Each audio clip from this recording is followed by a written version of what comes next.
श्रीमती अन्नपूर्णा देवी जी, श्रीमती सावित्री ठाकुर जी, राष्ट्रीय महिला आयोग की चेयरपर्सन श्रीमती विजया रहाटकर जी,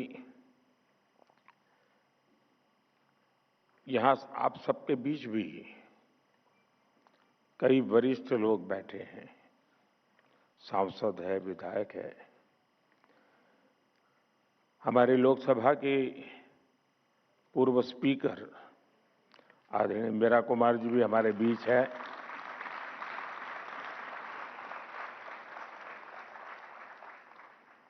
यहाँ उपस्थित सभी मेरी सम्मानित बहनें, इस समय देश में बैसाखी के पर्व की उमंग है। कल देश के अलग अलग हिस्सों में नववर्ष भी मनाया जाएगा। मैं आज जलियांवाला बाग नरसंहार के वीर बलिदानियों को भी श्रद्धांजलि देता हूं। साथियों, देश की विकास यात्रा के इन अहम पड़ावों के बीच भारत 21वीं सदी के सबसे बड़े निर्णयों में से एक निर्णय लेने जा रहा है।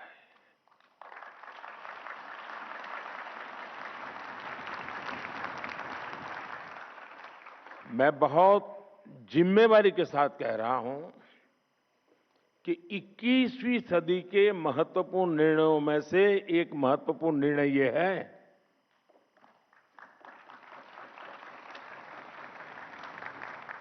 ये निर्णय नारी शक्ति को समर्पित है।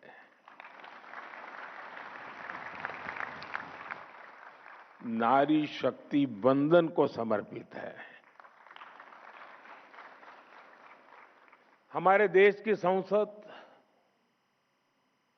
एक नया इतिहास रचने के करीब है।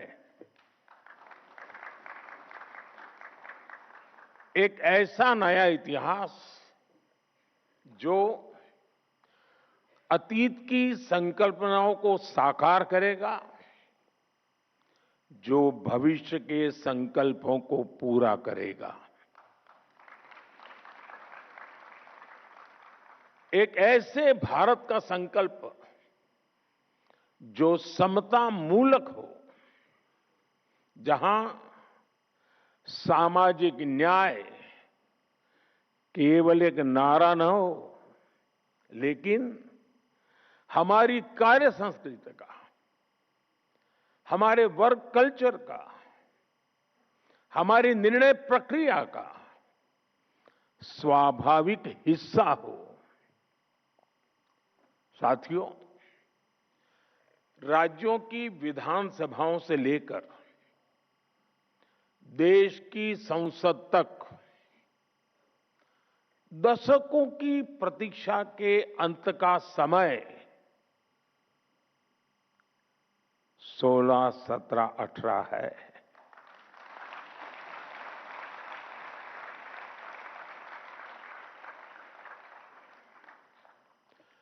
दो 2023 में नई संसद में जो नया भवन निर्माण हुआ, उसमें हमने नारी शक्ति वंदन अधिनियम के रूप में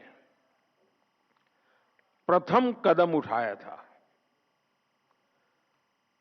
वह समय से लागू हो सके, महिलाओं की भागीदारी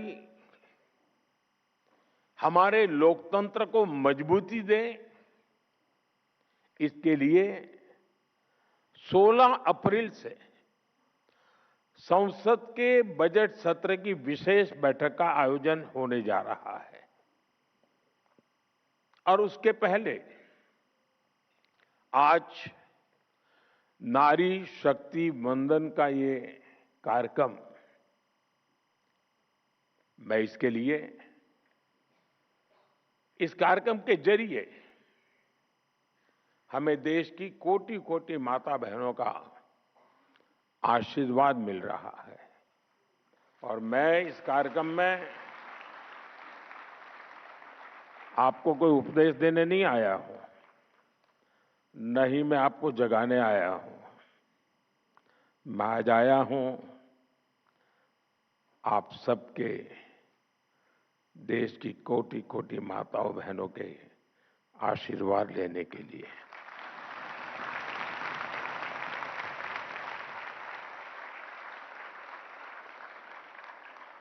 आप सभी देश के कोने कोने से आई हैं।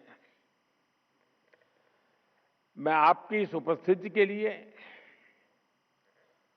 इस महत्वपूर्ण काम के लिए आपने जो समय निकाला है, इसके लिए आपका हृदय से अभिनंदन करता हूं। साथ ही भारत की सभी महिलाओं को एक नए युग के आगमन की बधाई भी देता हूं। साथियों, लोकतांत्रिक संरचना में महिलाओं को आरक्षण देने की जरूरत दशकों से हर कोई महसूस कर रहा था, चर्चा भी होती थी। इस विमर्श को करीब करीब 4 दशक बीत गए, 40 साल बीत गए। इसमें सभी पार्टियों के और कितनी ही पीढ़ियों के प्रयास शामिल है। हर दल ने इस विचार को अपने अपने ढंग से आगे बढ़ाया है। 2023 में जब नारी शक्ति वंदन अधिनियम आया था, तब भी सभी दलों ने सर्वसम्मति से इसे पास कराया था।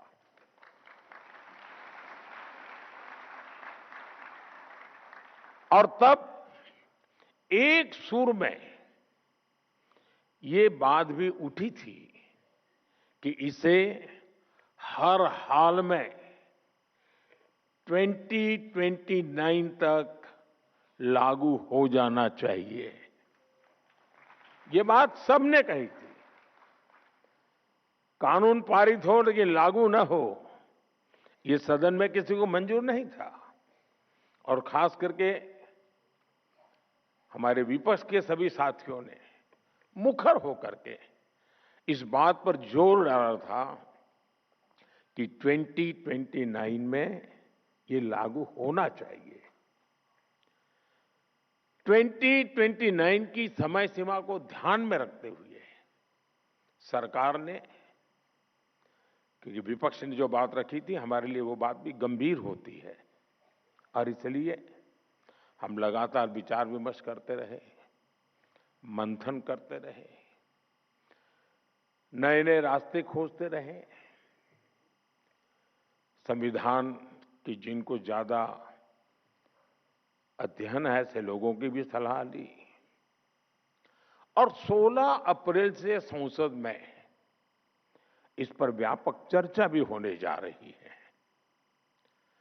साथियों, हमारा प्रयास है और हमारी प्राथमिकता भी है, इस बार भी ये काम संवाद, सहयोग और सहभागिता से हो।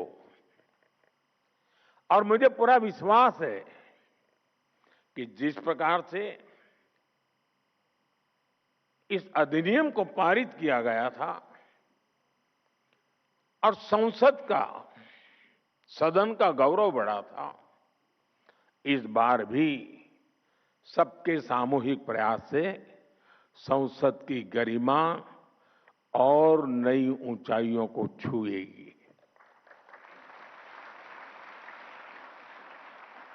देश की हर नारी को भी अच्छा लगेगा कि हर दल ने राजनीति से ऊपर उठकर उनके हित में ये महत्वपूर्ण निर्णय लिया है, काम किया है। वैसे मैं देख रहा हूं, बीते कुछ दिनों से देश भर में महिलाएं मुखर होकर इस विषय पर बात कर रही है। व्यापक रूप से एक डिबेट चल रहा है और लोकतंत्र की एक बहुत बड़ी ताकत है। विधानसभा और लोकसभा पहुंचने में उनके सपनों को, आप सबके सपनों को नए पंख मिलने जा रहे हैं।